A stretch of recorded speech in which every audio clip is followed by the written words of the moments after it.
The land of Britain was once considered a myth by the mighty Roman Empire.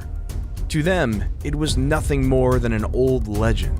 This would change in the year 55 BC when Julius Caesar set his sights on this fabled island and sailed towards its shores. The historical discovery would end in defeat. Almost a century later, the Romans found glory when Roman Emperor Claudius stepped foot on British soil. They set their eyes on Stonehenge, using the sacred site for their worship and rituals. Londinium was established, and the Romans seized control of the land. But what happened next in the history of the United Kingdom? To understand this fascinating land, we must start from the very beginning.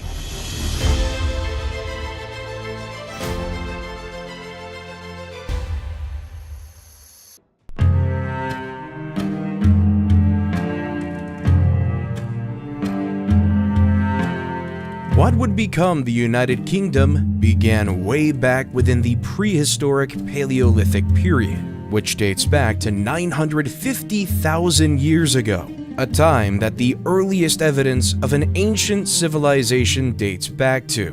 The first settlers that arrived in Britain were hunter-gatherers who traveled from Europe around 8000 BC and are now known as the First Britons. This group of people showed one of the earliest forms of economy, with the hunters trading native elk, wild cattle, and pigs while defending themselves from wolves and bears, which were rife in Britain at that time. Over the years, people have discovered a large quantity of tools, such as carved stone edges and hand axes. It is incredibly rare to find human remains from this period, which has made it difficult for experts to determine which form of hominids were living there at any particular time. With that being said, the tools that have been found give evidence that they were probably a subgroup of Homo erectus, like a species known as Homo heidelbergensis. Trying to follow the movements of the Homo erectus is also very difficult, with the early sites that have been discovered being divided by many years and spread out around Europe, making pattern forming difficult. At one time, Britain was part of the European mainland, and not the island we know today. This made it incredibly easy for groups to spread and relocate to other parts of the landmass. As the land moved and water levels rose, groups were cut off and were left to evolve. These early inhabitants relied heavily on both hunting and scavenging, which have been proven by the wooden spears discovered in Essex, which are believed to have been crafted around 450,000 years ago. It is often the stone tools that survive, so finding wooden remains is an incredibly rare and valuable find in terms of the information they provide. The hand axes would often get worn down over the years, with flint flakes chipping off them. It is these flakes that give archaeologists a trove of information, especially when they can trace the technique of making them, the complexity of the tool, and the type of stone used. In fact, hand axes were not used to chop down wood, but were more likely a way of cutting up animal carcasses for eating. Because of the simplicity of the tool and the expertise of the hunters after creating several of them, they've been discovered in high volume at some ancient sites. This proves that groups often returned to certain places and that they chose not to carry the tools with them as they traveled, instead making new ones on arrival. As the techniques in tool-making advanced, the Neanderthals of Britain began strategizing with their weapons to hunt larger prey like woolly rhinos or mammoths that once called Britain their home. The next phase in the prehistoric period is known as the Upper Paleolithic era, which saw humans physically evolve into what we are today, with only a few elements of our ancient ancestors still surviving in one form or another. This is why we still have wisdom teeth, which were once crucial for eating raw food. At this time, Europe would have been an incredibly harsh and cold place to live as a result of the last ice age. This led to many inhabitants leaving at certain times when the climate dropped to ensure their survival. This was not only to prevent freezing to death, but to ensure that they were able to find plenty of vegetation and animal prey all year round. Limestone gorges also offered shelter to people living in Britain around this time, with deep caves and overhangs being invaluable places to set up camp. Around 11,300 years ago, Britain began to warm up, which began a substantial phase of growth, which saw birch and pine trees flourish, as well as other forms of greenery. Other forms of woodland also spread across the land, including oak, hazel, lime, and elm, which are still in abundance to this day. Particular animals that remained after the colder climate changed, such as reindeer and horses, drawing hunters that were accustomed to tracking and killing the animals. This led to many of them traveling across Europe and settling in Britain. As the climate continued to warm up, many of the inhabitants had to change their prey to red deer and boar, as other animal species migrated or died out. This change of prey forced humans to evolve their tools and technology in order to survive. Around 6,300 years ago, during the Mesolithic period, many groups began setting up winter and summer camps, which allowed them to live in an ideal environment that catered to their needs when the natural climate changed through the seasons. Sticking to one place would use up all their food and resources, such as wood for making fires. Without these things, they would perish. Spending time in another location meant that the local habitat could repopulate again, which humans could hunt once they returned. Coastal sites were often chosen for certain times of the year, which meant that humans began eating a heavy sea-based diet, which mostly consisted of fish and mollusk. This also helped develop tools that could be used to help catch water-based prey, further expanding their knowledge and curiosity about the ocean.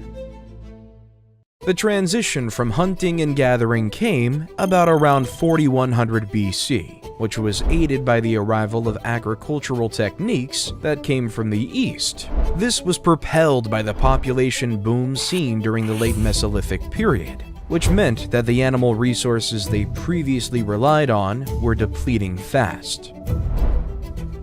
The British landscape began to change soon after, with the inhabitants making mass flint tools, which were equipped with wooden handles. These were used to clear the land, so that fields, pastures, and settlements could be created. Barley and emmer were the first main crops grown for a vegetative food source, while pigs and cattle were captured and bred so that they could generate their own meat sources, rather than kill them straight away for food. This shift to building a self-efficient settlement saw the first domestic buildings, which included large, narrow wooden buildings known as longhouses. Another form of domestic building were structures for the dead to be stored and respected, known as long barrows. The Neolithic period introduced several huge changes to Britain, especially when it came to technology, landscape, and settlements. The causeway enclosure became popular at this time, which were circular monuments built up banks and ditches forming a ring around the settlement. Structures known as cursuses were often built within the circular banks, with the longest enclosure ever discovered in Britain measuring an incredible 10 kilometers, which is around 33,000 feet. When it came to hunting, the way that settlers created arrowheads evolved, with the design appearing more like a leaf shape to aid its aerodynamics. These later changed to chisel and transverse arrowheads to further improve their craft. This was a result of social changes, which were no doubt influenced by different groups mixing that shared their crafting expertise. The chisel arrowhead was easier to use, which could be glued or bound to an arrow shaft, which made production far quicker. During the middle of the Neolithic period, the British settlers began to slow down when it came to wild animal hunting, instead depending on their own livestock. Afterward, arrowheads became less sharpened as they were used as a deterrent against other settlements, stealing livestock rather than killing the thief. The reason for this could have been down to rising social pressures that forbid murder as a punishment for any injustice. Between 2600 and 2200 BC, monuments known as henges were erected, one of which being the famous Stonehenge found in Wiltshire, England. While there is no definitive proof, it is believed that the henges were used for rituals and astronomical observation. Because the ditches are located inside of the banks, experts have concluded that it wasn't used as a form of defense, but rather as a symbol of defense.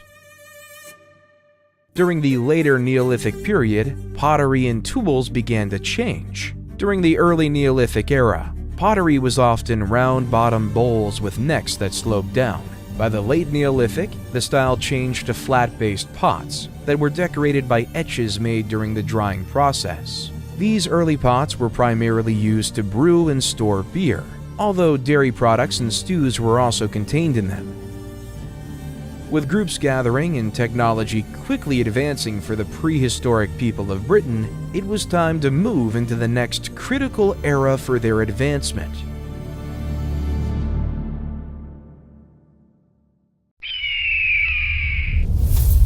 The Bronze Age.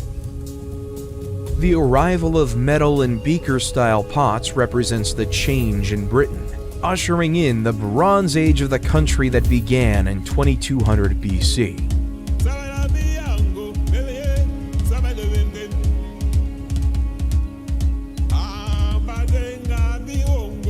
Bronze alloy was actually much rarer than iron ore, which meant that the resource was reserved for tools. White gold was primarily used to create jewelry. The other alloy used by people during the Bronze Age was tin, which was also quite scarce in Europe. Because bronze can be cast at a much lower temperature than copper, it meant that bronze casters could use molds to create more elaborate designs, such as daggers, halberds, and axes, which were far more durable than the stone tools that came before them. Bronze is also much harder than copper, as the tin within it reinforces it on an atomic level. Beaker pots were still used after bronze was utilized, with their different designs, decorations, and refinements improving as time went on. In fact, intact beakers and pots that were used in the burials give an insight into the craftsmanship, which sometimes still has honey residue in them from the beer they drank. Daggers were made longer during the middle of the Bronze Age, which became the first swords made in Britain, which were called rapiers. As social tensions grew between the different groups of people, more variations of weapons and shields were made. There is even evidence that neighboring settlements could have used the weapons heavily by the damage sustained to them, although they could have been intentionally damaged before being placed in hoards to prevent anyone else from using the swords against them. While there is evidence of human remains being cremated in the Bronze Age, it's likely that much of the remains were scattered or placed in moving water. This is evident from the lack of bones found within burial sites, where more bodies should have been located. This shows how the people of this time mastered fire and ways of increasing its heat to successfully burn human remains and cast metal. It was during the Bronze Age that boundaries around land started appearing, which were traded and claimed by dominant families. Livestock pens and agricultural fields became an important part of everyday life, as well as the copper mines that provided jobs for inhabitants and allowed metalwork to advance at a very swift pace. A historically important site was discovered at Great Orme, in Llandudno, Wales, that provided 90% of the ore used to create axes all around the northwest of Europe.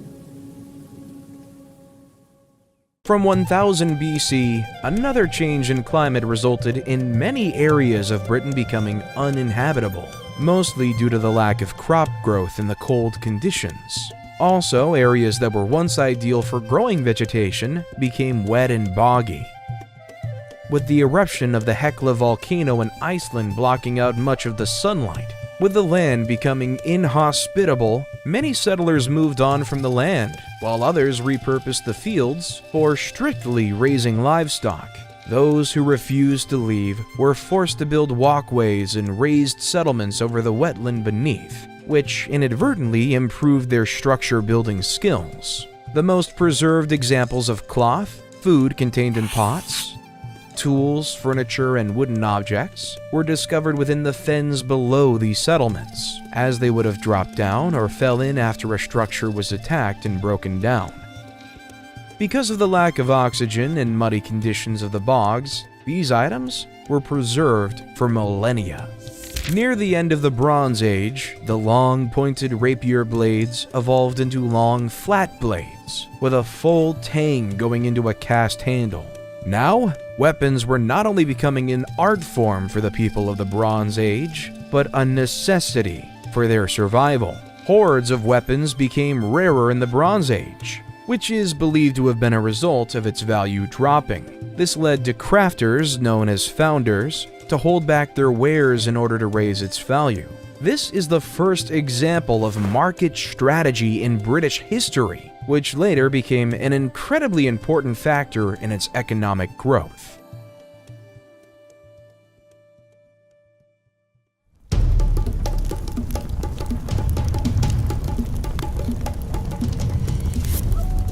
The Iron Age began around 1200 BC in the Middle East and southeast of Europe, which is best known for the extensive iron and steel crafting that took place. While it was rare, there were some settlers who were dabbling with the smelting of iron during the end of the Bronze Age.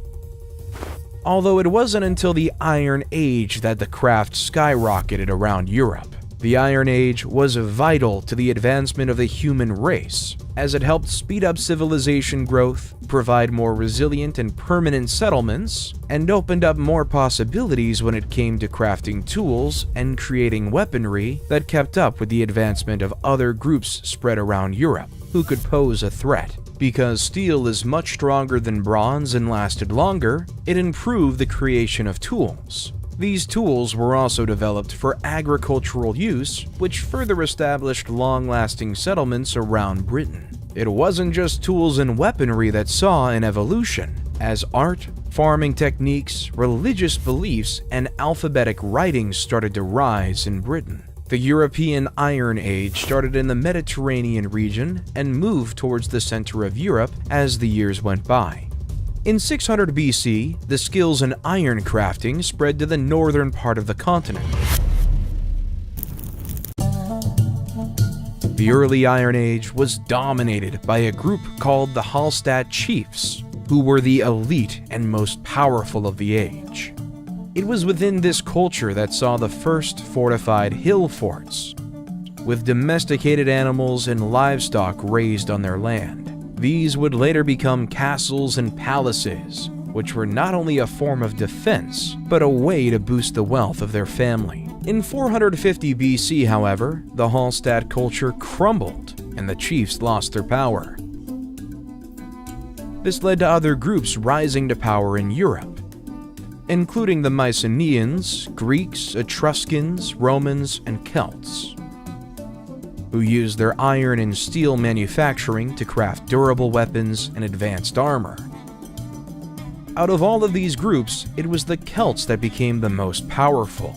The Celts were broken up into different tribes that were spread throughout Britain. Despite being advanced enough to share a common language, they were named after Keltoi, which was the Greek word for barbarians. The Celtic culture began to rise as early as 1200 BC, with the group spreading throughout Britain, Ireland, France, and Spain as their population grew and moved around.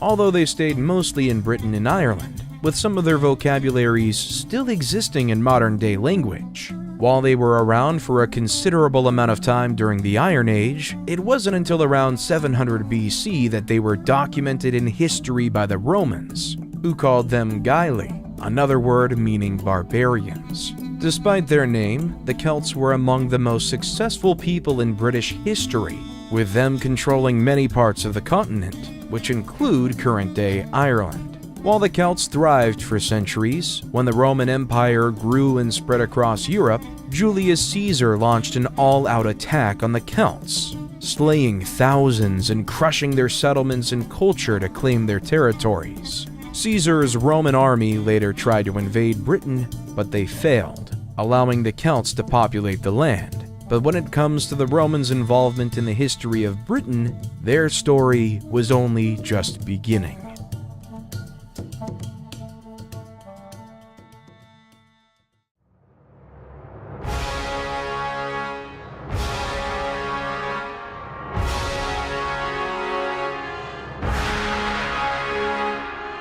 As the Roman Empire continued to grow, they eventually took control of most of Britain. Before then, the empire had dominated the Mediterranean Sea. They successfully stormed the ancient cities of Carthage and Macedon before taking control of Egypt and Syria. After traveling through the Alps, they eventually reached Albion, which was the original name for Britain. By the time the Romans arrived, the Iron Age settlements had advanced further, having thriving agriculture, wooden structures, and large communities. Trading routes had also been established between the Britons and the people of Gaul, who lived in what we now know today as France and Belgium. Here, wine and the first forms of currency were traded. While Julius Caesar failed to take full control over the island, he returned in the years 55 and 54 BC out of stubbornness and his interest in taking control of the trading that was going on.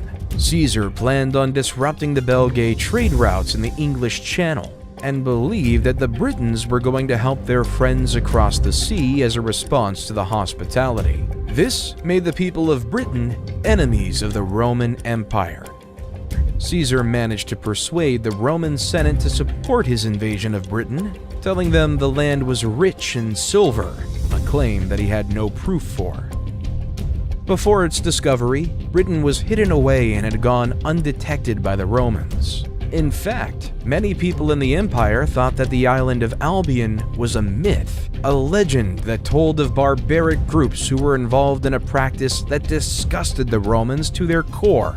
They drank milk from animals. Caesar's plan to invade and take control of Britain didn't go down well, with the Romans having to retreat to avoid being defeated. Undeterred, he returned with 5 legions, which allowed him to storm across the Thames River, and he managed to speak with the chieftain of the Britons, Cassivellaunus. This meeting resulted in a peace treaty, with Caesar returning to the mainland of Europe to deal with a rebellion breaking out and a failed harvest that threatened starvation. Caesar never returned to Britain, and after a civil war, the Republic crumbled. Under the rulership of the emperors Augustus and Caligula, who continued to grow their empire in Gaul, their eyes once again set upon the barbarians across the Channel. While the interest was there, the time wasn't right, and beyond a symbolic throwing of javelins in the ocean, the invasion never came. In the year 43 AD, however, Emperor Claudius sailed across the sea with 4 legions, with Aulus Plautius leading the charge. Reaching Richborough, located on the east coast of Kent, the invasion of Britain began. Despite only spending 16 days on the island, the glory-seeking emperor returned to Rome in the year 44 and was hailed a hero. Despite the emperor leaving, the empire continued its invasion. They swiftly took the territory of Cativolani, a Celtic tribe state, before spreading north and west. By the year 60, much of Wales was under Roman control. Roman kingdoms were created in modern-day Norfolk and other places, with the Vespasian, who would later become emperor, sending his legion to the southwest to capture tribal settlements. It was around this time that cities like Londinium, which would later be known as London, was built. While the Romans seemed like an unstoppable force, the Britons continued to resist them. A member of a Celtic tribe called Caradicus managed to persuade groups in Wales to help fight the Romans, but he was captured. He managed to escape captivity and fled to a region ruled by the ancient Britons known as the Brigantes, but the queen chose to hand him back over to the Romans as a sign of newfound loyalty. Caradicus was sent back to Rome with his family as prisoners and, surprisingly, was spared death by Claudius. Boudica, the Roman ally and wife of Prasutagus, who was the client king of the Iceni tribe, headed a revolt against the empire. After the death of her husband, half of his kingdom was to be given to the Romans, while Boudica would be left to rule the other half. Rome wasn't happy with sharing the kingdom with somebody they classed as a traitor and decided to plunder the whole thing. If they couldn't have all of it, then nobody could. Boudica retaliated by sending her army to Londinium, where towns were plundered and burnt down. According to the Romans, 70,000 Romans were killed as a result of the revolt, although Boudicca and her forces were eventually defeated thanks to the expertise of Roman governor Gaius Suetonius Paulinus. Boudicca was believed to have ended her own life with poison rather than surrender to the Romans. The Romans went on to defeat the Druid stronghold at Anglesey, who were targeted for their religion that was opposed to the empire. This decision led to the emperor being replaced with Turpilianus, who saw a great change in the way the Romans ruled Britain. Eventually, Britons gave in to the Roman culture, and the previously plundered towns and settlements were rebuilt, including London, which became the capital of the Romans living in Britain. Taxes were introduced, mining techniques were improved, livestock and grain production was increased tenfold, and the trade industry flourished, including that of slaves. It was during this time that roads were established throughout the country that connected key locations, such as London, York, and the Welsh border. This innovation built valuable trade networks and increased the affluence of the capital. The Romans were not yet done when it came to controlling, however, as they later moved into northern Wales, as well as sailing over to invade Ireland. The Romans further implemented their culture in Britain, building amphitheaters, Roman baths, and teaching Latin to its inhabitants. By the year 130, formidable military garrisons were built throughout the continent, and other territories ruled by groups the Romans considered barbarians, such as the Balkans, were encouraged to aid in the Roman expansion. Britain was eventually split in half, which was called Britannia Superior and Britannia Inferior, in order to rule more efficiently. The problem for the Romans was that the more they spread out, the more attention they got from other enemies. The island saw a barrage of attacks from the Picts of Scotland, the Scots of Ireland, and the Saxons who traveled from Germany. For a period, a successful rebellion led to the kingdom separating from Rome, although it was recaptured in the year 296. By the end of the 4th century, and with the emergence of Christianity on the continent, the Romans slowly lost control of Europe. The lack of food resources such as grain spelled the end of the Roman Empire. As the last emperors withdrew, British cities were given the message that the citizens now had to fend for themselves, as the empire finally fell. This is where local governments were created, overthrowing the Roman magistrates that had governed more centuries.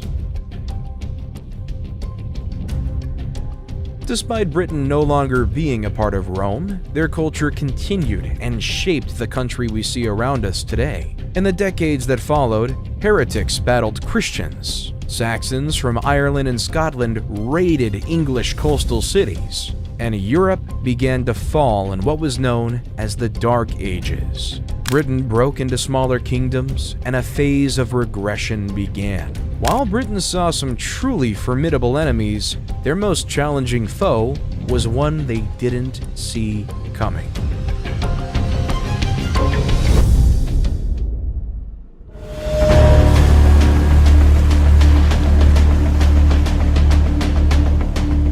From across the crashing waves of the North Sea in the year 793, a group of Norse people from Scandinavia reached the shores of Britain. The first major violent incident committed by these invaders was the plundering of a Christian monastery, ushering in the 300-year-old age of the Vikings. As more longboats arrived, the barbaric invaders began raiding coastal settlements around England, Scotland, and Ireland. Eventually, the son of the legendary Ragnar Lothbrok, Ivar the Boneless, decided that it was time to take up roots on the island instead of simply pillaging them. This group of invaders would become known as the Great Heathen Army. In the year 865, the army arrived at one of the 4 kingdoms of Britain, East Anglia. Fearful of the warriors, the king of East Anglia, Edmund the Martyr, offered the warriors provisions, horses, and shelter in order to be spared the violence, pillaging, and being taken over. Following defeat, Edmund the Martyr was captured, possibly tortured, and killed. It only took a couple of years for the Vikings to capture York, the capital of one of the other four kingdoms, Northumbria. By the year 870, all of the kingdoms had been successfully taken over by the Vikings, except for Wessex. At this point, it was the Danish warlord Guthrum the Old who was leading the Norse army, while Alfred the Great remained king of Wessex. The two forces met in a bloody battle in 878, known as the Battle of Edington, where Alfred the Great claimed victory. This led to the two factions making a deal, which became known as the Treaty of Wedmore. In a strange turn of events, one of the requirements of the treaty was to have Guthrum baptized, with King Alfred becoming his godfather. The Vikings were also ordered to leave Wessex and never return. Soon after, the two rulers made another deal that defined boundaries and opened up trade routes between the two factions. Over many years, Viking customs had taken full effect in the territories they owned, including London. This land would become known as Danelaw, with Derby, Leicester, Lincoln, Nottingham, and Stamford becoming the most important towns under their control. These 5 boroughs were ruled by 5 Danish armies, all under the control of Jarl, a Viking elite. For almost a century, the Vikings and Anglo-Saxons lived in harmony, trading, working, and even mating with the opposite factions. Many words we use today also came from the old Viking language, such as words beginning with sk, such as sky. Other words derived from Old Norse include the word ugly, which stemmed from the Viking word ugligur, husband, which came from husbandi, gift, which came from gipt, aeg, that became egg, and Thursday, which came from the Viking word for midweek, which was known as Thor's dagger, or Thor's day. It was the Vikings' strong belief in a law system that not only developed the word law in the English language, but also the word wrong, which expresses their belief in differentiating from what was deemed unacceptable when it came to their beliefs. While Alfred the Great used the time of peace to build forts and other forms of defense within his kingdom, his daughter Athoflat used the strongholds to wage war against the Vikings. After her husband died in the year 911, she took control over the kingdom of Mercia, which gave her the name Lady of the Mercians thereafter. The 5 boroughs under Viking rule were eventually defeated, and in 954, the last Nord king, the legendary Eric Bloodaxe, was forced out of the region of Northumbria. This ended the era of Danelaw, which was now known as England. Although the Viking reign was squashed, those that retreated were not finished with the land they called home. In the year 1013, Sweyn Forkbeard and his band of Viking warriors returned, with the leader becoming the first Danish king of England. After the death of the king, his son Canute the Great took over until he passed away in 1035. The rule of the Vikings ended when King Harald successfully thwarted King Harald Hardrada of Norway in 1066, in a conflict known as the Battle of Stamford Bridge. This time, the Viking invaders had been expelled from England forever, although their legacy lives on to this day within the DNA of their descendants.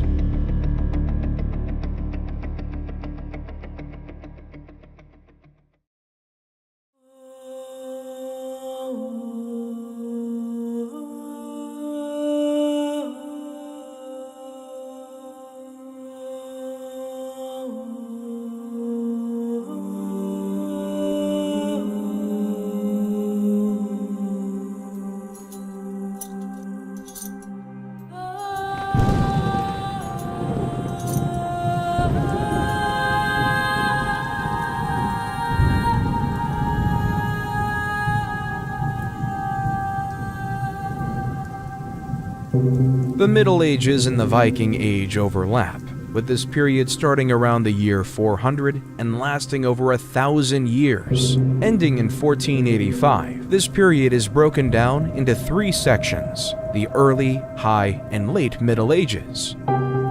We have already covered the early Middle Ages with the rule of the Vikings and the Anglo-Saxons, after the fall of both of these groups in 1066. after the defeat of Nord ruler King Harald Hardrada and Edward the Confessor. The latter who saw defeat by the Normans during the Battle of Hastings. While the Anglo-Saxon time came to an end, during their time, they made great strides in advancements to their settlements. Families began building a single house for all their generations to live in, from the youngest child to their grandparents. These homes were made from wood and had thatched roofs to keep them dry and warm. All the houses were built close together, with a grand hall being the focal point of their community. The heart of the home was known as the hearth, which was a fire that would be used to cook food, provide a light source, and keep the family warm. It wasn't just homes that the Anglo-Saxons improved, but the agriculture of the land. In fact, the main form of work during this period was farming.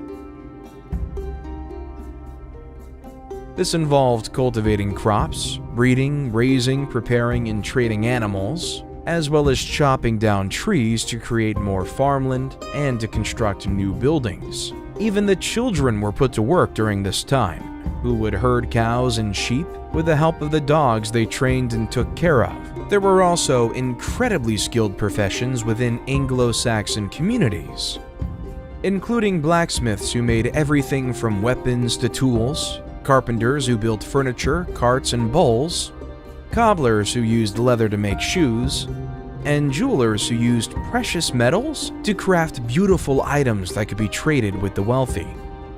In fact, it was the Anglo-Saxons who invented the plow, which completely changed the way farming was done.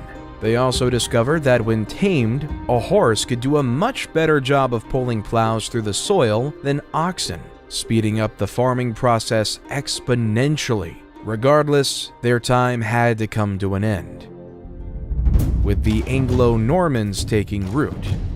The Normandy dynasty began with William I, also known as William the Conqueror, who ruled England until his death on September 9, 1087. The invasion of England was no easy feat, with even the mighty Roman Empire struggling to take over completely. This heralded William as a hero, which brought him much attention throughout the rest of Europe. It was during his reign that the landscape of the continent changed dramatically once more. The first stone-built Norman castle was built in Wales, with others joining them throughout the island. In fact, the Normans invaded much of Wales and built their castles to establish strongholds against anyone who opposed them.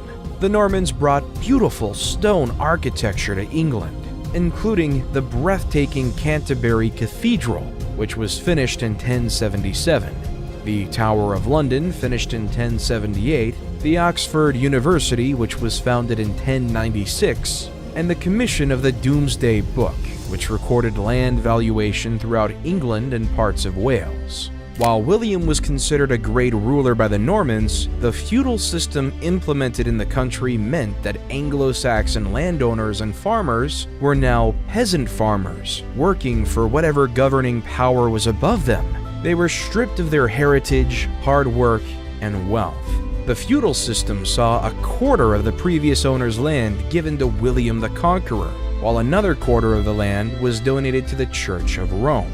The remains of the land were given to the people who were loyal to William, who held high status. In return, these people were tasked with the duty of creating an army from those living in the area, if William ever needed it. For these noble folk, however, the job was beneath them, which led to them putting knights in charge of recruitment and training. The peasant farmers who the crown stole from were not spared this duty, with them being forced to swear allegiance to the knights. With their advance in agriculture came more variety in the food they grew and ate. The Normans grew a liking to spiced food, often cooking with caraway seeds, ginger, cardamom, pepper, and nutmeg. Because the Normans celebrated Christmas, these ingredients were added to their traditional winter meals, with the affluent of society having grand feasts that included pheasants, peacocks, wild boar, jellies, and custards. Common foods eaten by peasants were salted or pickled foods such as pickled herrings, bacon, and vegetable broths because they took longer to expire. While the noble members of the land washed their feast down with wine, the peasants drank strong ales. The high and late periods of the Middle Ages, which spanned the 11th to the 13th centuries, saw a great deal of change that negatively impacted the country. The feudal system encouraged huge social changes in class systems, while rebellion saw mass upheaval, while the introduction of the Renaissance saw introduced artistic expression and storytelling that would eventually give famous playwrights such as William Shakespeare and Christopher Marlowe the tools to tell the common people political or romantic stories that were often inspired by real-life events from the past. This period of time has been romanticized by literature and modern media, portraying the period as one with blushing maidens, eye-watering feats, majestic castles watching over the people of the land, and knights bravely galloping into battle mounted on a steed. In truth, it was a difficult and dangerous life for most of the populace. Eventually, after several sons of William the Conqueror spent time on the throne, William the Conqueror's grandson, Stephen of Blois, became king in the year 1135. This started a huge civil war in Britain known as the Anarchy, which lasted from 1138 to 1154. This conflict was led by Stephen of Blois' cousin, the Empress Matilda, who believed that the crown was her rightful inheritance.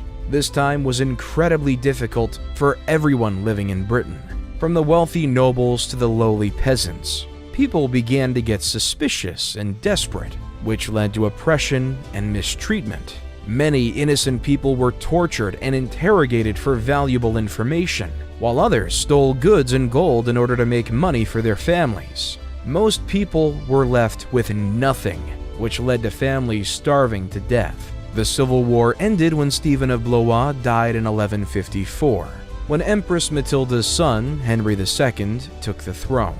The rule of Henry II was a fairly peaceful one, which was bolstered by his friendship with Thomas Becket, the Archbishop of Canterbury. Together, the two men had power over the people of England and their religion.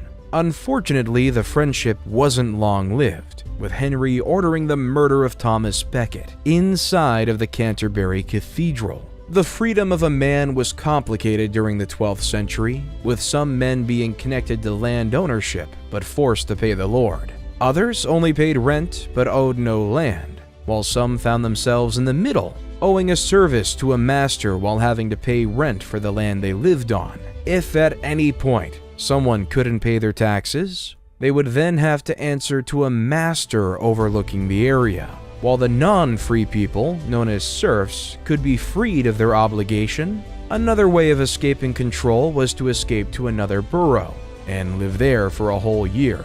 If the fugitive was caught before then, however, the lord of the manor had the right to beat and imprison the man. King John, who came to throne in 1199, was one of the cruelest rulers in English history. He was greedy, violent, and a tyrant. He struck fear in the hearts of his subjects, increasing taxes so that he could use the profit to hire mercenaries to keep everyone in check. No one was spared the wrath of King John, with even the Pope finding himself on the wrong end of the king.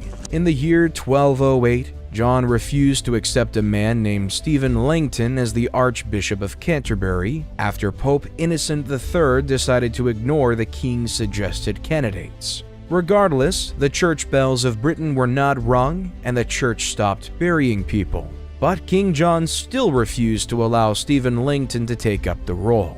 This resulted in the Pope excommunicating King John, which absolved all English subjects of their oath of allegiance to him, which caused him to lose all power over them. This blow to King John resulted in a revolt breaking out in the country, and the King of France used the chaos to challenge the rulership of England. With the upheaval, King John was forced to sign a very important charter called the Magna Carta, agreeing that the country would abide by many laws and justices, 4 of which are still present to this day. These are the 4 clauses. With no other choice, the French invasion in full swing, King John eventually accepted Stephen Langton as the Archbishop of Canterbury. This decision led to the forces of the country abiding the king again, which allowed them to defeat the French armies on the coast of Flanders, located in Belgium. In 1265, King Henry III was incredibly against the citizens of the country having any say in the kingdom's rulership. The Earl of Leicester, Simon de Montfort, thought differently and opposed the king. While the Magna Carta laid the groundwork for the prominent laws of the country, Simon de Montfort created the first Parliament of England, electing people to speak on behalf of the average person. Just like today, the representatives of Parliament had their expenses paid. In 1298, taxation control was given to Parliament, bolstering the institution. One of the most devastating pandemics in British history was the Black Plague, which devastated the population in 1347. In fact, over 200 million people died from the viral disease throughout Europe in total, with 1.5 million of those coming from Britain. The initial English plague lasted 3 years, ending in 1350, with the disease popping back up multiple times in the 50 years that followed. For many years, it was believed that the plague was passed on by rats, but it's now believed to be an airborne disease that would kill those infected in just a few days. Peasants were affected the worst, as there were so many poor people living in close contact with each other. Due to the unprecedented volume of people dying, rotting corpses were left piled up in the street, with the primitive science of the day offering no cure or prevention for the plague.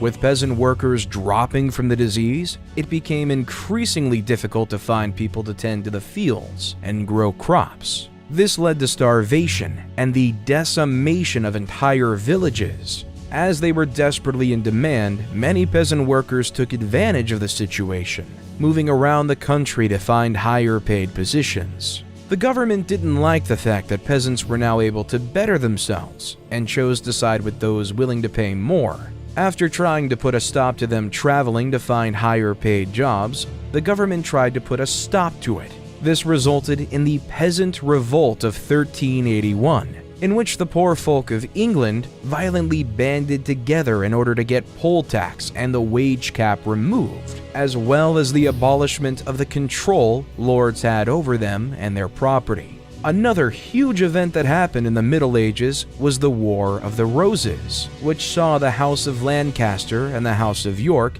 fight each other between 1455 and 1485. The reason for the war was that both sides were the descendants of a previous king, Edward III, and wanted to take their rightful place on the throne. The last significant battle of the Wars of the Roses, the Battle of Bosworth Field, saw one of the most famous kings in English history, Richard III, fall in battle. After this, Henry VII took the throne, who married Elizabeth of York, and joined the two opposing houses of Lancaster and York together. With the birth of the infamous Henry VIII, the Tudor period was ushered in.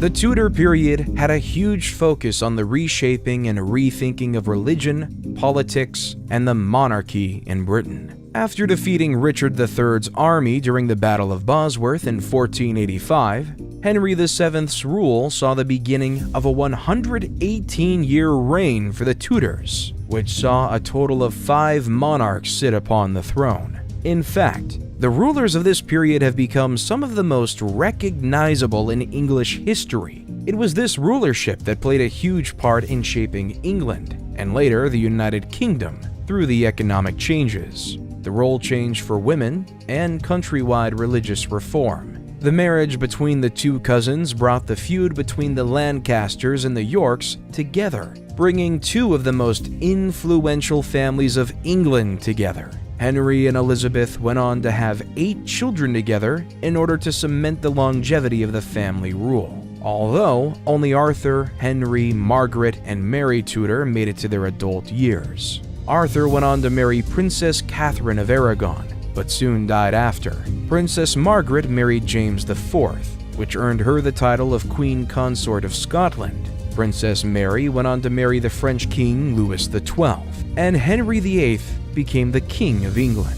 As Henry was the second son of the monarchy, he was prepared for a career in the church. But after his two other brothers died, he was made king in 1509. In fact, he lost his two brothers and father in a 7-year period, which is a testament to the short lifespan people had back in those days, regardless of status. Henry was keen to find a wife and turned to his own brother's widow, Princess Catherine of Aragon, to take up this role. Henry's 36-year rule saw many impactful changes to the country and caused some of the biggest controversies in English history up until that point. The first of which was his change in attitude towards his wife, who failed to give him a male heir to the throne after 23 years of marriage. He became so desperate for a male heir, in fact, that he eventually turned his back on the Catholic Church and began his own, the Church of England. With the king now able to establish his own marriage and annul rules, Henry allowed himself to remarry so that he could have a son to ensure his legacy remained on the throne. This freedom allowed Henry to have 6 marriages in total, which allowed him to have many children, while only one would be a boy. His son, Edward VI, was crowned king in 1547 after Henry passed away of tuberculosis. In a twist of irony, after all the effort his father put into ensuring the bloodline continues, Edward died just a few years later in 1553, leaving no male heirs to take up the mantle. This death left the Tudor government in chaos, with only his 2 sisters, Mary and Elizabeth, being the only candidates for succession.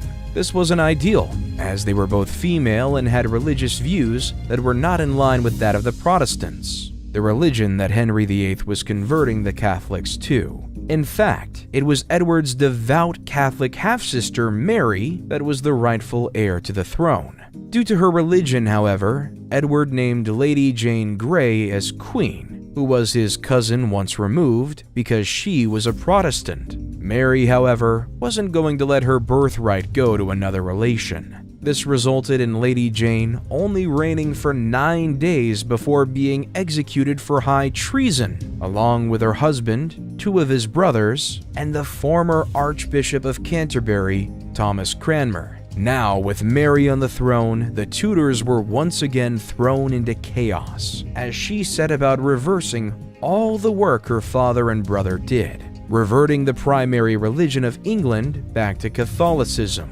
This change was done aggressively, with the Protestant people now persecuted for being heretics. This led to 300 people who refused to be conformed to Catholicism being burned at the stake. This dark patch in English history is now known as the Marian persecution. Not only were Queen Mary's forceful religious views a problem for people of nobility, but so was her gender.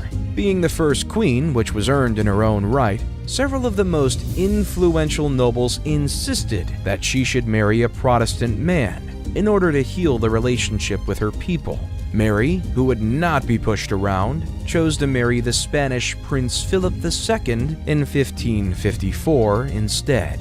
Unfortunately, the pair didn't have any children despite many attempts. Eventually, Mary named her Protestant half-sister Elizabeth the next heir to the throne as she lay dying. Elizabeth I had a long reign that spanned 1558 to 1603, in which she did a lot for the country. As the daughter of Anne Boleyn, Elizabeth had to work hard to persuade her people to support her. Due to her intelligence and likable character, she had a glorious reign. With that being said, there were several issues throughout that time, including her Catholic enemies attempting to murder her, an attack from Rome, and her decision to stay single. Regardless, she faced adversity and earned the nickname Gloriana, Good Queen Bess, and the Virgin Queen. When she passed away in 1603, the Tudor period came to an end. Before the Tudor era, agriculture played a huge part in the lifestyle of the country,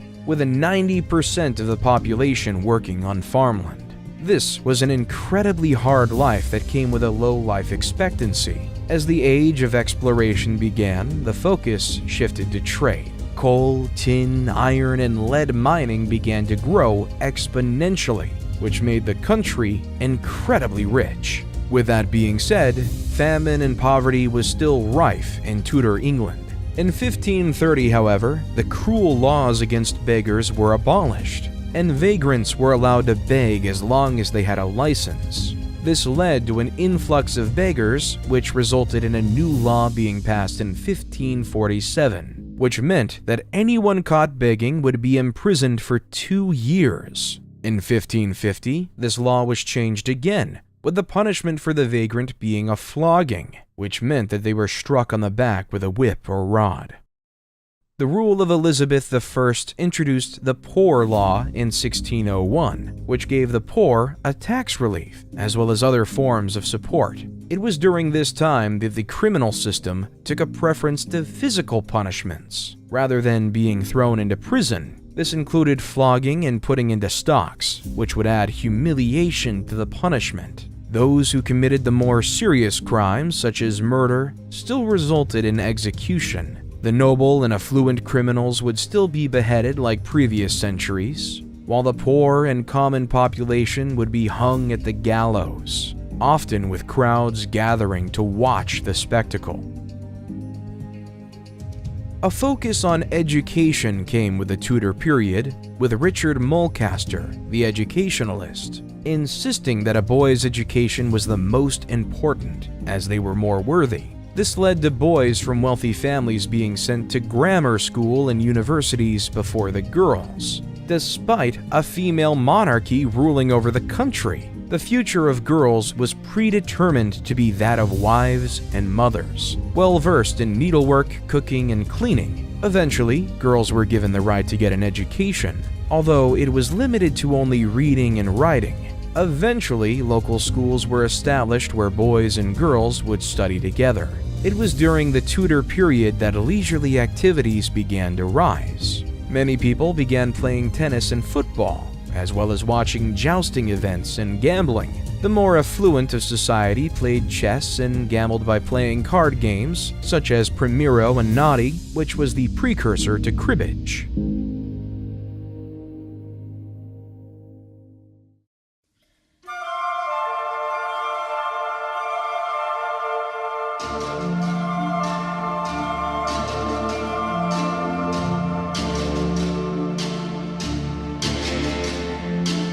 After Elizabeth I passed away in 1603 and the reign of the Tudors came to an end, James VI became king. James was the son of Mary, Queen of Scots, who had been executed for treason and had become a martyr for the Catholic faith. While many hoped that James would support the Catholic religion, he refused to repeat the same mistakes as Queen Mary by trying to roll back the Reformation. When the Catholics living in England didn't get the support they wanted, a group of people began to plot an assassination. This plan involved blowing up the Houses of Parliament on a day that they knew the king would be present. In 1605, Guy Fawkes and his group of conspirators stored a large volume of gunpowder in a storeroom that was directly below the House of Lords. Unfortunately for the conspirators, the plan was foiled on November 5th. Which led to all of the men being hung, drawn, and quartered. This day became known as Bonfire Night, celebrated with fireworks every year on November 5th. Despite the assassination attempt, on the whole, James brought peace to the country, joining England and Scotland together, who had previously been locked in conflict. After James died, it was his son Charles that took the throne in 1625. Charles was devoted to the Anglican Church and loved the arts, which was reflected in his rule without a parliament in place. Eventually, he was forced to recall Parliament so he could raise money, but he refused to give them any power and control over the land and church. This led to a civil war breaking out in August 1642. This conflict snowballed, with the number of people killed estimated to be in the millions through the 9 years it raged on. The civil wars forced castles to go into service, some of which hadn't been used for their military purpose since the Middle Ages. Many of them were sieged by opposing factions in order to gain strongholds that would provide a strategic advantage. In 1647, King Charles was defeated by the Parliament's army, led by Sir Thomas Fairfax and Oliver Cromwell. Charles was held prisoner at Carisbrooke Castle, where peace negotiations were to take place. Unbeknown to Fairfax and Cromwell, however, Charles was secretly planning a second civil war, which broke out a year after he was imprisoned. This led to the king being executed in 1649. The news that a king had been beheaded shocked Britain and Europe, which led to the future Charles II trying to invade the country with the help of the Scots. This attempt failed, with Charles only avoiding death by hiding inside an oak tree at Boscobel in Shropshire. Government and church powers weakened after the beheading, which saw the rise of new and radical ideas, often spread through pamphlets. Growing religious sects began to preach about the second coming of Christ, a belief that spread throughout the country. At this time, Oliver Cromwell ruled the Commonwealth of England, Scotland, and Ireland, donning the title of Lord Protector. Although Cromwell had his own radical religious views, he allowed all religions to be practiced throughout the country.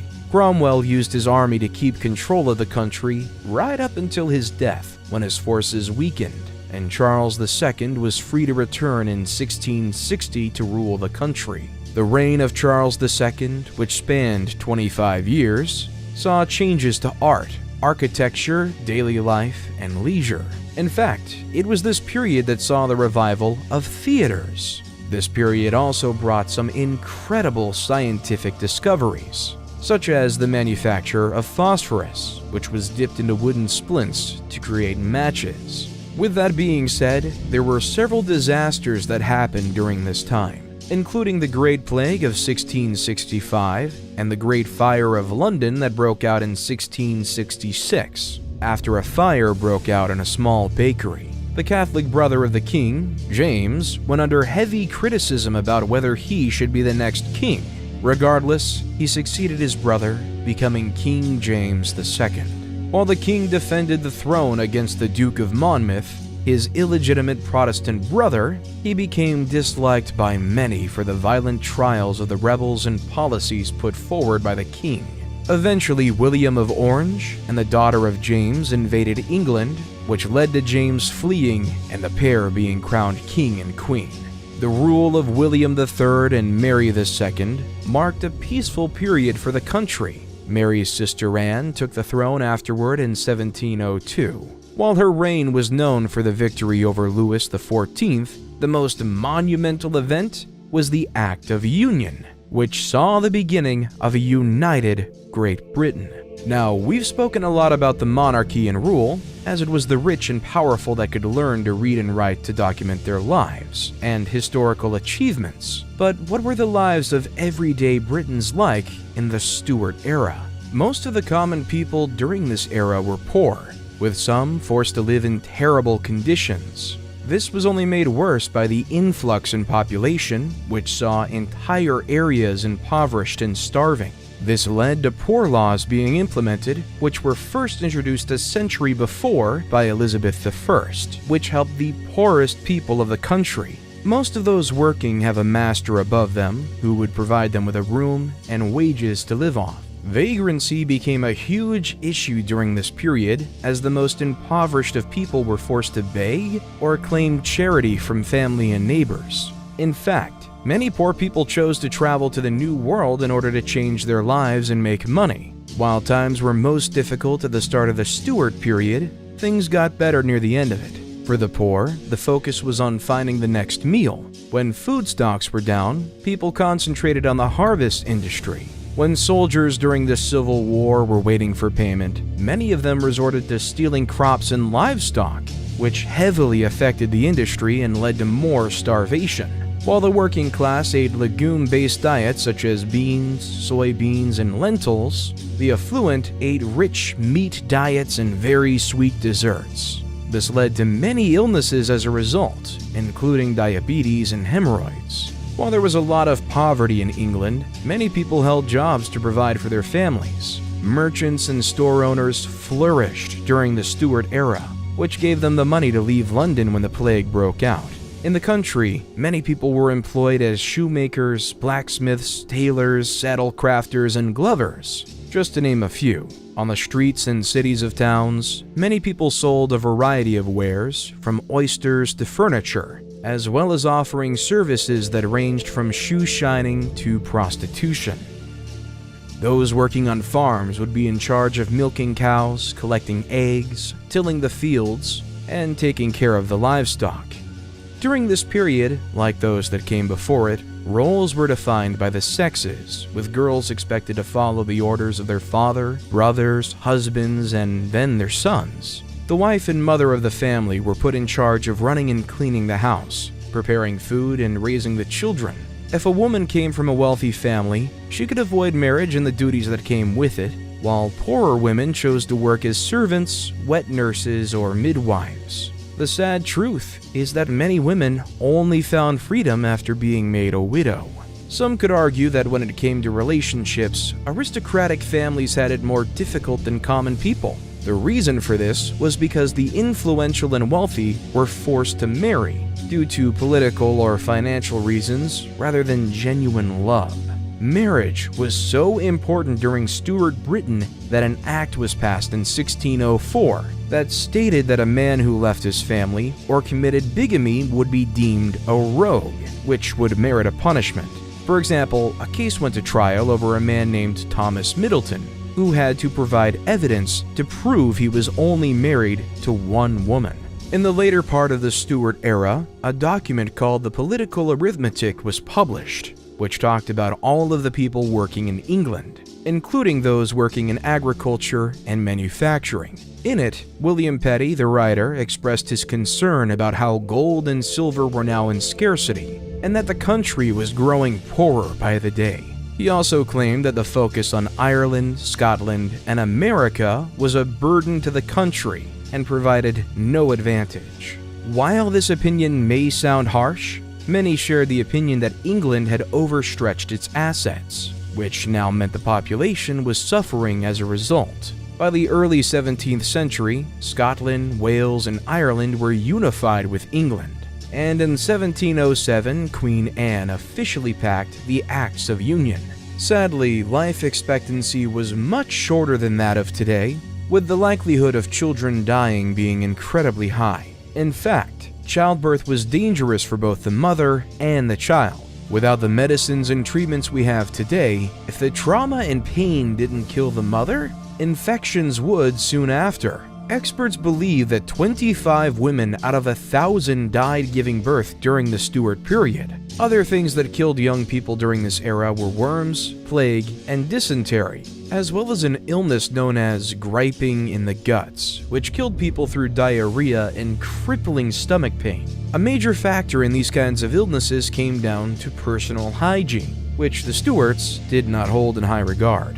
This also led to parasites like fleas and lice infesting every level of social class. Intestinal worms were also common, with eggs being laid or passed into foods when being prepared. In their spare time, people living in the Stuart period would enjoy dancing, singing, and listening to live music at music halls and other venues. While higher classes went to the theater, common folk would enjoy betting on cock and dog fighting. Another blood sport that brought many people together were public executions, which would be held in town squares. During the Stuart era, food and drinks from other countries began to become popular in England. The reason for this was down to the global trade routes established via road and ocean, which also introduced wares never seen before on British soil.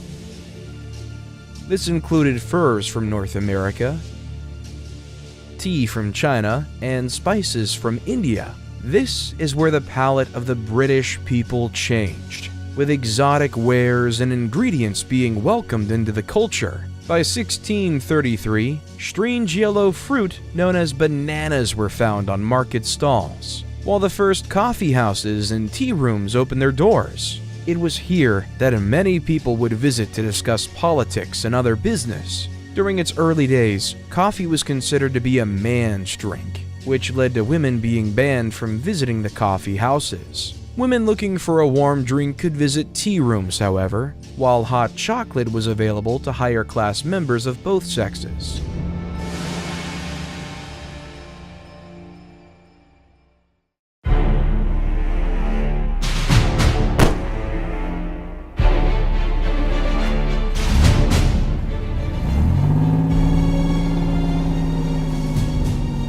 The 18th century, known as the Georgian era, saw the rise of the Industrial Revolution, where England was dominated by the age of steam, network of canals, and factories manufacturing on a larger scale. With that being said, the workshops were still small, such as textile workers who would spin weave, dye cloth, and repair clothing. This industry was made up of thousands of small-scale operations. Areas of Britain specialized in a specific area of industry, such as metal production in the Midlands, mining in the Northeast, and glasswork in the West Midlands. State-of-the-art technologies led to breakthroughs in agriculture and industry, which changed the country exponentially. Food production was increased, which ensured that there were plenty of it to go around. Affording it, on the other hand, was a different matter for the poor.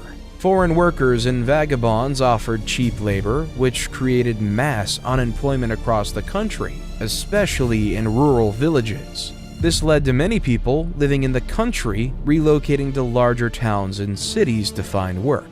These people were welcomed into the growing factories, which in turn increased manufacture and the development of technology. The only thing that slowed down production, however, was the limited power sources, with many businesses relying on water wheels, windmills, and horses to work large tools and machines. With the advancement of steam, introduced by Thomas Newcomen and his steam-driven piston engine, industries now had a way of increasing their workflow, as well as pumping water from flooded mines, transporting goods across the country via trains, and powering large textile mills. By the late 19th century, around 2,000 steam engines were in use in Britain.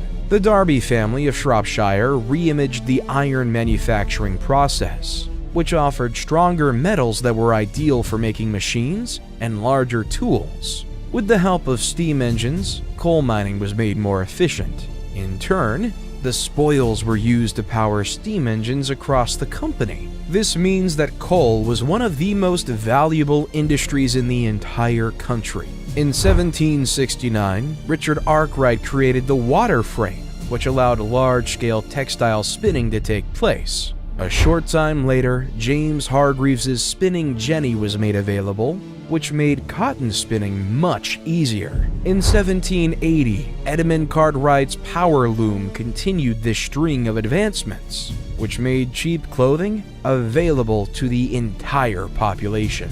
As steam industries continued to evolve, so did the types of businesses using them. Factories began sprouting up all over the country, which provided goods and materials to many parts of the world.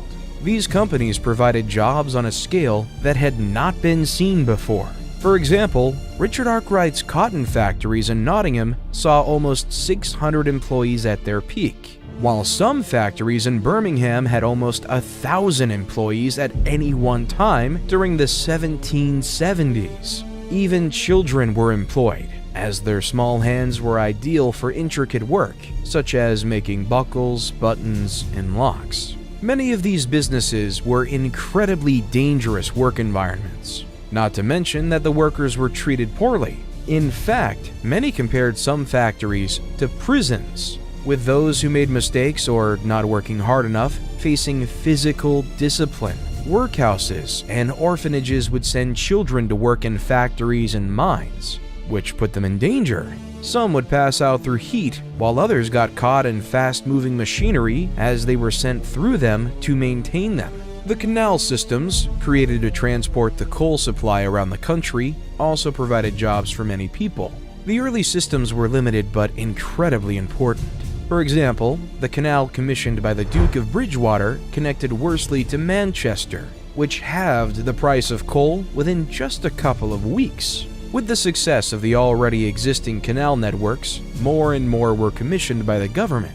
In 1815, over 2,000 miles of canal were available in Britain, transporting thousands of tons of precise metals, coal, and wares on barges towed by horses. With the focus being on the canals, the roads were left in a very poor state, many of which were flooded or overgrown with vegetation. This caused trades that traveled via wagon and cart to suffer. With food unable to be delivered by using the roads, Britain was facing a problem. To rectify it, the government passed the Turnpike Acts, which allowed new roads to be built and used a toll system to pay for their construction and upkeep.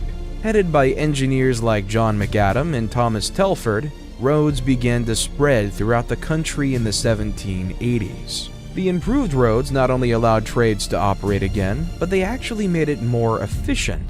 This meant that a stagecoach could travel from Edinburgh to London in just 2 days, which almost took 2 weeks 50 years previously. This was groundbreaking at the time, and further revolutionized industry in Britain. The people of Britain adopted a strange fascination for criminals and lawbreakers during the late 1700s, with those committing crimes being depicted as heroes in newspapers and printed pamphlets that were circulated throughout the streets. Tales of daring thefts and crimes led to highwaymen, people who preyed on traveling carriages, becoming celebrities. These characters became legends and inspired many others to do the same. When a thief called Jack Sheppard was publicly hung in 1724, 200,000 people turned up to celebrate his career.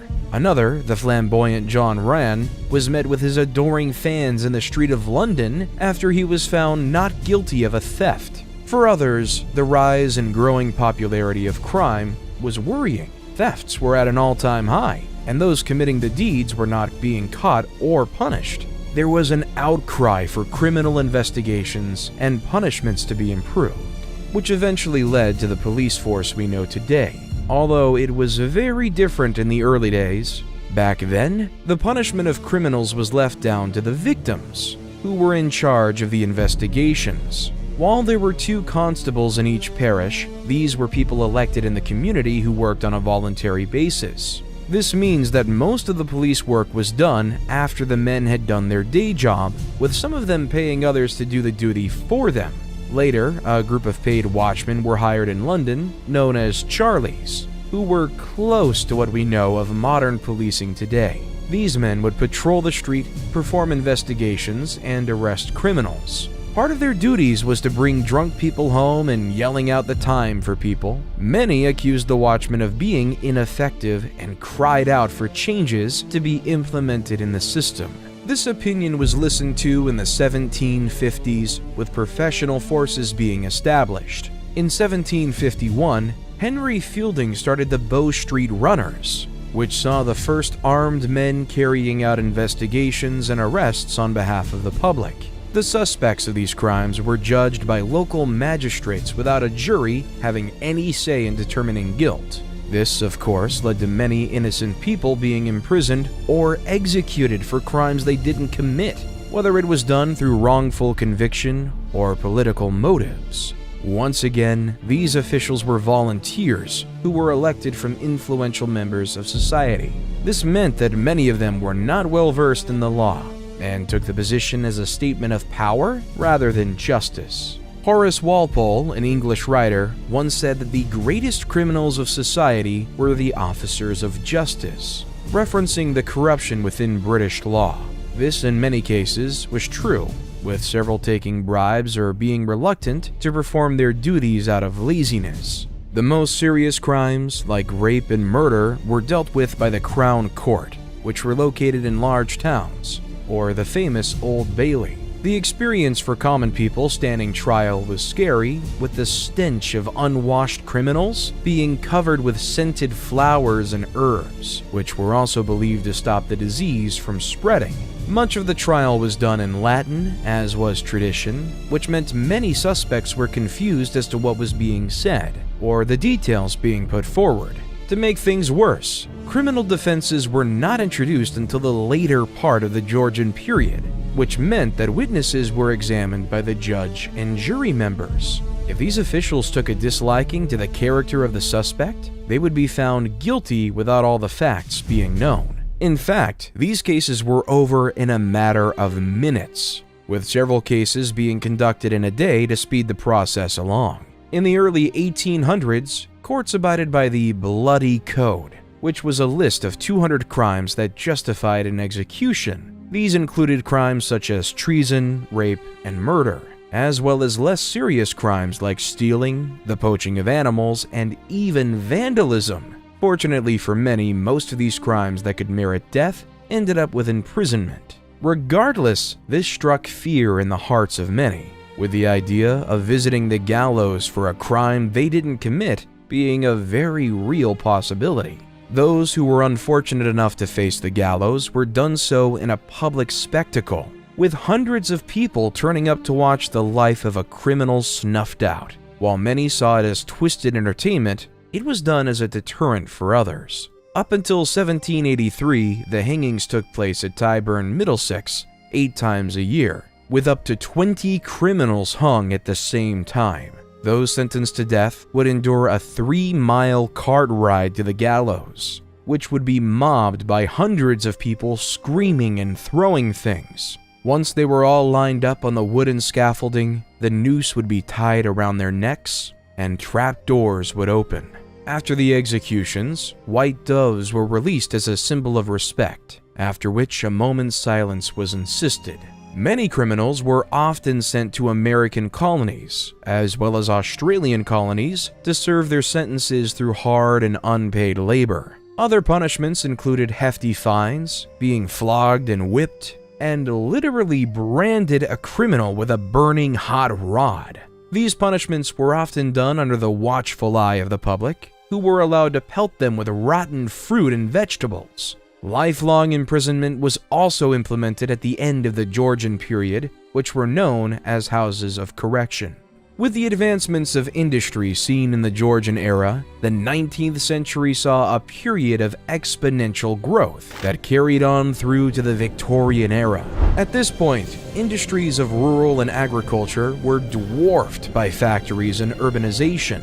This sudden change was a culture shock to many communities, and it took a while for the government and the people of Britain to get used to this new way of life. The Victorian era started in 1837 and ended around the outbreak of the First World War, despite Queen Victoria passing away in 1901. It was during this era that Britain saw another boom in the population, with figures doubling between 1801 and 1871. This was down to people being able to afford the upkeep of larger families as a result of the work opportunities the Industrial Revolution provided. Migration in the country increased population, although many left the country also. In fact, a large number voluntarily left for the American colonies in search of a better life in the New World.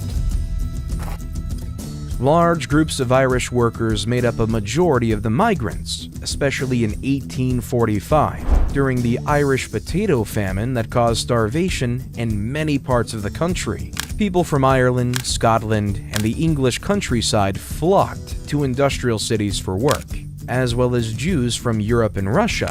While conditions for working children were awful, a legislation for protecting child and adult workers was passed by Parliament, which was campaigned by Michael Sadler and the Earl of Shaftesbury. This forced safer procedures to be implemented within mines and factories, and also put an end to slavery within the British Empire.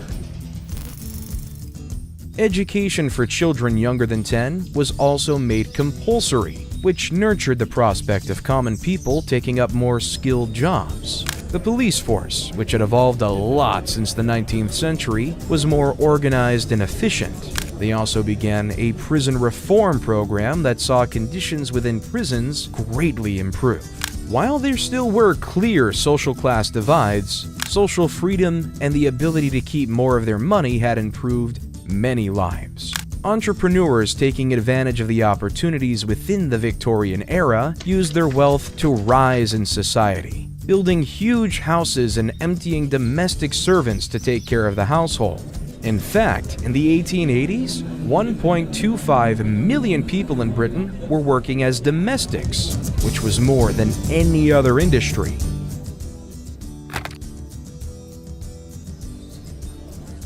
This was the first time that the hierarchy wasn't governed by royalty or lordship, which ushered in a new era of social change. The working class was eventually allowed to vote in 1918, with the suffrage of women ending in 1930. In 1776, Britain lost the American Empire after America declared independence during the American Revolutionary War, which resulted in the empire turning its sights to India instead. Throughout the Victorian era, the expansion into other countries continued, which opened up more trade routes and prompted more conflicts. In 1851, the Great Exhibition presented industrial and technological wonders to the world. At this point, the British Empire was the leader of trading and military strength, making it a force to be reckoned with. In fact, the British Empire held so many territories that the sun never set upon the empire, referencing how far their control reached. It was during the Victorian period that leisure really boomed, with religious holidays, seaside vacations, museums, theater, sports, and music halls hitting peak popularity. With better education and opportunities, middle-class members of society could now become skilled laborers. For the poor, however, circumstances were just as bad as those seen centuries before. The houses of the middle class evolved during this period, with iron cooking ranges appearing in most homes. These ovens not only cooked food more efficiently than before, but also heated tanks that provided hot water. Gas-powered geysers also sent hot water from the tanks to the bathroom, which eliminated the need for a maid to carry buckets of heated water up the stairs. The coffee shops that were once a hub for the affluent and politically minded had been replaced with offices that communicated with others through the revolutionary telegraph system. This allowed Britain to trade with the entire world, which was only improved further in 1877 with the invention of the telephone. The English scientist and inventor Henry Fox Talbot invented the first photographs in 1834, which were known as sun pictures. These became wildly popular and were sold as cartes de visite, very small photographs that were often given to people as visiting cards. Among the most popular subjects distributed was Queen Victoria and her children, which was the first time most people had seen their queen outside of officially painted portraits. At the Great Exhibition, George Jennings presented his state-of-the-art lavatories, which he called halting stations. This invention proved to be more sanitary than people relieving themselves in secluded corners of the street, which led to public lavatories being erected. In 1852, a men's room was built in Fleet Street, with a woman's lavatory being built in the Strand. It was Thomas Crapper who developed the flush aspect of the lavatory and also invented the U-bend. Many believe that the word for bodily waste came from Thomas Crapper's name, although the word crap actually came from the Dutch word krappen, which means to separate, and the Old French word crap, which means waste or rejected matter. Because cotton needs to be produced in a humid environment, many manufacturers established their factories in Manchester because of the volume of rain the city gets. Unfortunately, the factories were still full of dust and cotton fibers in the air, which resulted in many workers suffering from breathing illnesses. The large machines in these factories also posed a risk, with many of them not having any form of safety protocols or guards. This led to several cases of women being scalped after their hair got caught, as well as hands, fingers, and arms being caught and crushed in the moving parts. Children were often sent into or beneath the machines to clear blockages or replace intricate parts, which also ended in terrible accidents. Elsewhere in the country, the gentry owning large portions of land was becoming incredibly rich from coal mining, with the industries utilizing steam power keeping the demand high. While mining kept the country thriving, the conditions deep down in the earth were terrible.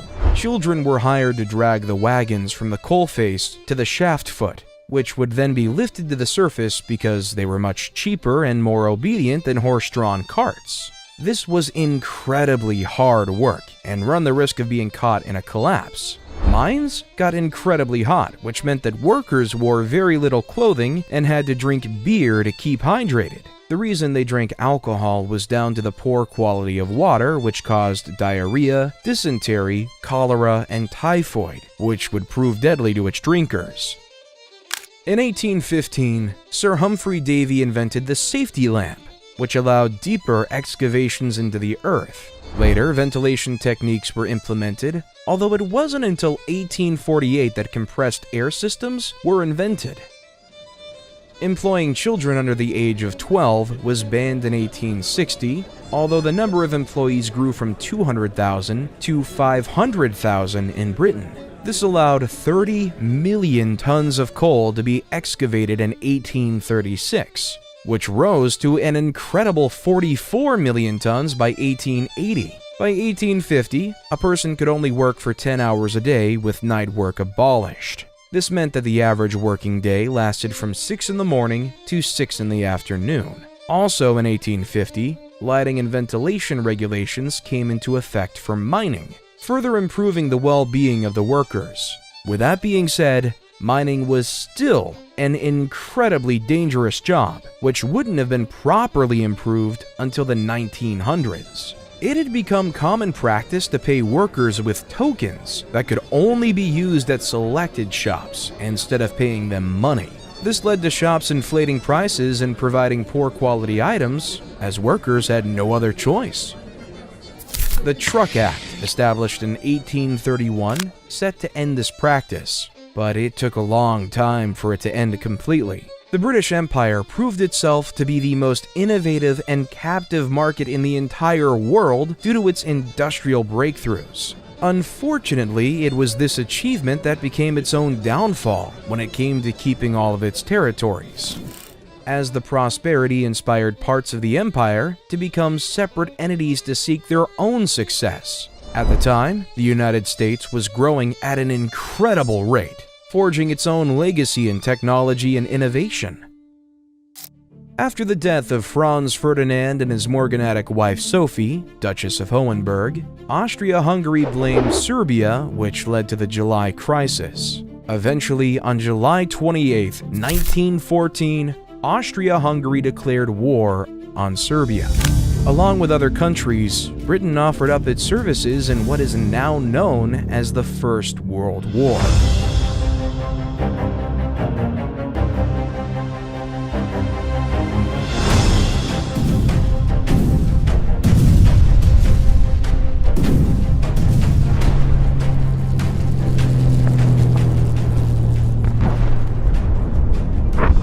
This explosive period ushered in the modern age, where the focus shifted from the monarchy and industrial revolution to the development of weaponry and strategic warfare that took the lives of millions. Due to trench warfare, the country saw unprecedented levels of death. By the time the fighting came to an end, 16 million lives, both soldiers and civilians, were lost. At this point, Britain was dependent on its industry and agriculture sectors. Industries shifted their production to supplying munitions for the war effort, with many forced to by the government. Agriculture supplied food to the country, as stocks being imported to the country became limited due to the threat of the enemy. While young men were enlisted in the army, women had to go work in factories, making bullets and uniforms, as well as working on farms. Women also worked in nursing and caring roles, as the casualties took their toll on resources. While it was those on the front line that fought for victory, it would not have been possible without the efforts of those back home in Britain. At the start of the war, miners were told not to join the army, as they needed to provide coal for the war effort. As the conflict raged on, however, miners were drafted as tunnelers, who were tasked with the dangerous job of digging tunnels to set explosives beneath enemy trenches, as well as placing landmines on the battlefield. The Germans were far more prepared for the war, which gave them a massive advantage in trench warfare. While there was a focus on drafting experienced miners, there was not enough to fill the quota, which led to civilians being trained as miners and sent to war. Eventually, the British were more skilled at tunneling than the Germans. With many miners enlisted in the army, there was a shortage of coal in October 1916, which led to the supply being rationed per household. Those who refused to enlist in the army were forced to become miners instead to help maximize the coal supply. Many people working in agriculture were enlisted in the army, which greatly affected the industry. Because U-boats were blocking imports coming into the country, farm work was crucial. This work was only made more difficult as blacksmiths and plowmen were taken from farms to fight, making it incredibly difficult to replace them. In order to replace the male farm workers, the Women's Land Army was established, which sent 260,000 women to farms to help agriculture work continue. While the war ended on November 11, 1918, sadly, this wasn't the last time Britain saw war and mass death.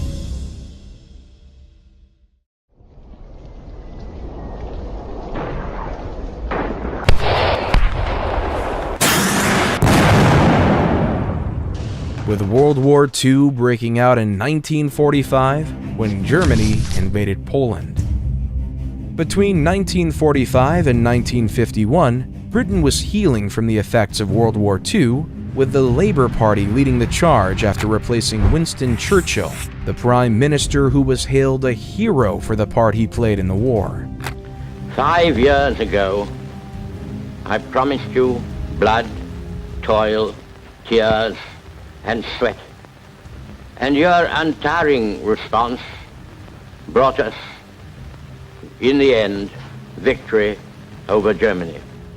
The Labour Party had been established in 1900 to oppose the Conservative Party, which had been the country's oldest political party. The Conservative Party won the election in 1945 by a landslide, and was favored as people believed that the government didn't understand the needs of ordinary people. Despite Churchill's impressive leadership during the war, many believed that he wouldn't be a good leader during a time of peace. During this period, the Labour Party established national insurance in 1946, as well as the NHS, the National Health Service, which has been providing free healthcare for the British nation since 1948.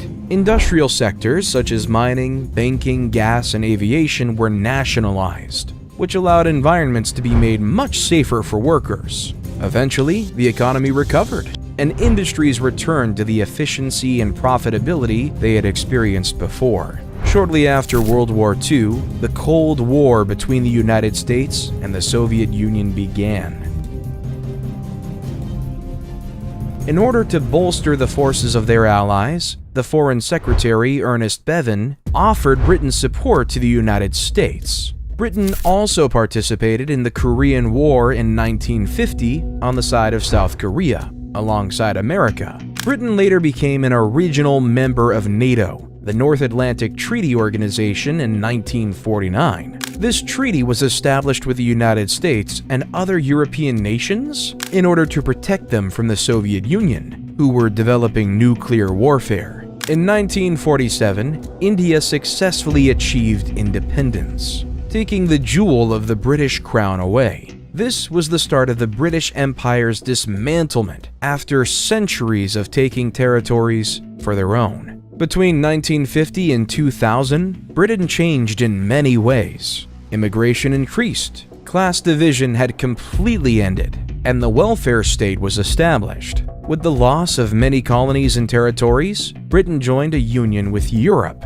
The manufacturing industries that made the country thrive shifted to providing services and relying on imports rather than producing them within the country. Although Britain saw inflation and recessions, the standard of living was at an all-time high. On February 6, 1952, Queen Elizabeth II was named the Queen of England. following the death of King George VI, her father. King George had to have one of his lungs removed after it became cancerous from years of smoking. Although he did recover from the surgery, he suddenly passed away in his sleep from a coronary thrombosis, a type of blood clot in the heart. Although Britain was in peacetime after 1945, the threat of the Cold War led to the country spending heavily on defense, military supplies, and training. The threat of nuclear attack was terrifying, which led to funds being channeled into developing defenses. The leader of Egypt, Gamal Abdel Nasser, nationalized the Suez Canal in 1956,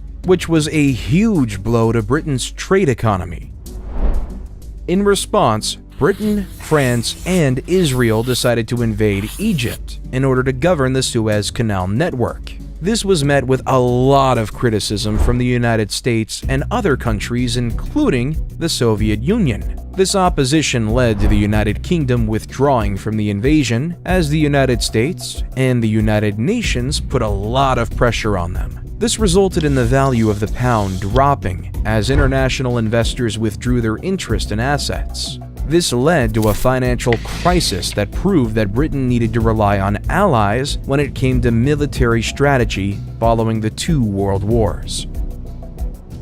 The 1960s brought a new age of liberation and expression, with the culture shifting to new art, experimental music, and creative fashion. This period of anti-conservatism moved away from traditional institutions and practices, further diminishing the class divide. The country also went through a period of reform, which tackled issues such as abortion, divorce, sexual orientation, and racial discrimination, subjects that were taboo up until this point. Unfortunately, this period also saw one of the worst economic states the country has ever seen. Britain was spending too much money on their defenses and imports and wasn't investing enough in industry, causing jobs to be lost and profits to fall.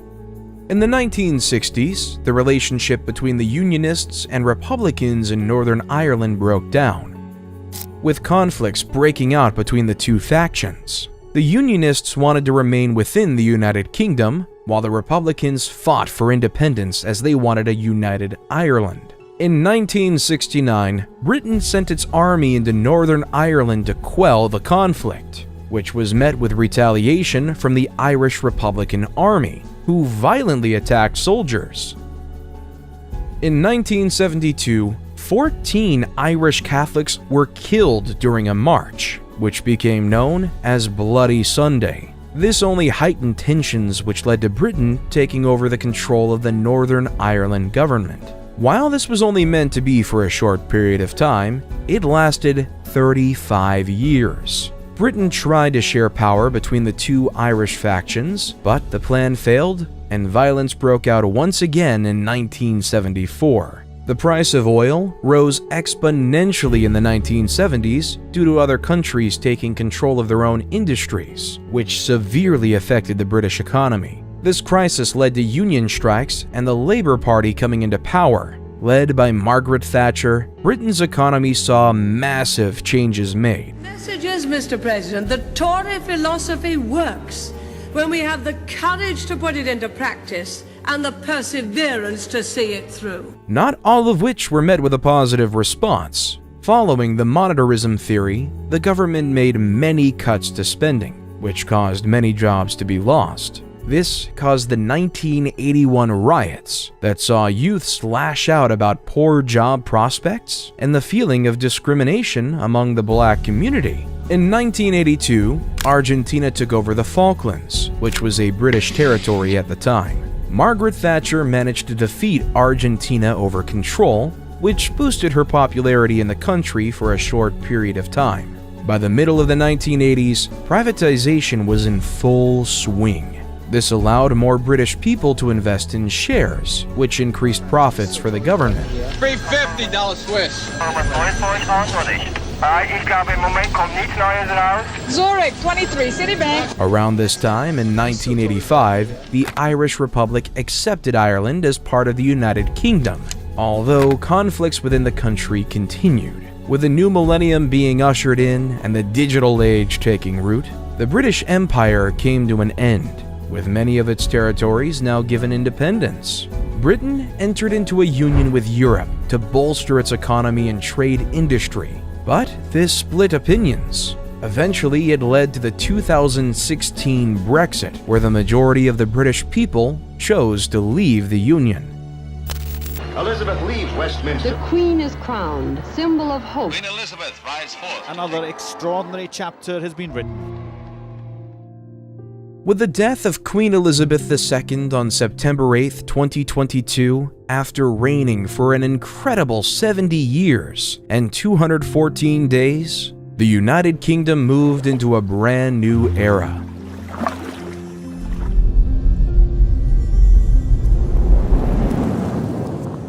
In 2023, the country now faces an energy crisis, while continuing its efforts to deter conflict between Russia and Ukraine. Throughout its incredible history, the United Kingdom has made many integral contributions to the world, from industry to culture. Since World War II, Britain has made a huge impact on culture, literature, film, television, music, and theater, which continues to act as an inspiration for many nations. The most significant contribution, however, would be the English language itself, which has become a universal language around the globe, which has brought many cultures, economies, and nations together.